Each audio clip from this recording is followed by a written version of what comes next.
ताज़ा तरीन वीडियोस के लिए चैनल को सब्सक्राइब करके बेल आइकन और ऑल नोटिफिकेशन पर क्लिक करें ताकि आपको मिले हर अपडेट सबसे पहले।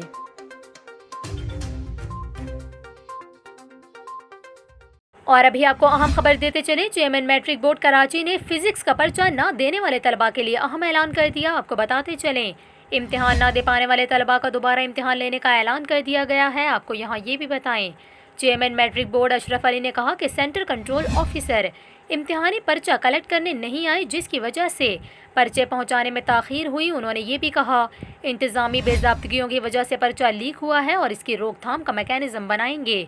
यहाँ पर आपको ये भी बताते चलें, उन्होंने कहा कि CCOs के ऑर्डर कैंसिल करके अब सुपरिटेंडेंट की ड्यूटी लगाई है। आपको बताते चलें, गुज़िश्ता रोज़ कराची में मैट्रिक का पहला पर्चा था और इम्तिहान शुरू होने के फ़ौरन बाद ही फ़िज़िक्स का पर्चा आउट हो गया, लेकिन इसके बावजूद बोर्ड की जानिब से इम्तिहान मनसूख नहीं किया गया। दूसरी जानिब आपको ये भी बताएं, सिंध में आज भी रियाजी का पर्चा शुरू होने से पहले ही आउट हो गया। सक्खर और नवाबशाह में आज होने वाला मैट्रिक का रियाजी का पर्चा शुरू होने से पहले ही आउट हो गया। आपको बताते चलें, सक्खर में पर्चा 9 बजे शुरू हुआ, जबकि 9:04 पर रियाजी का पर्चा व्हाट्सएप के ज़रिए आउट हो गया।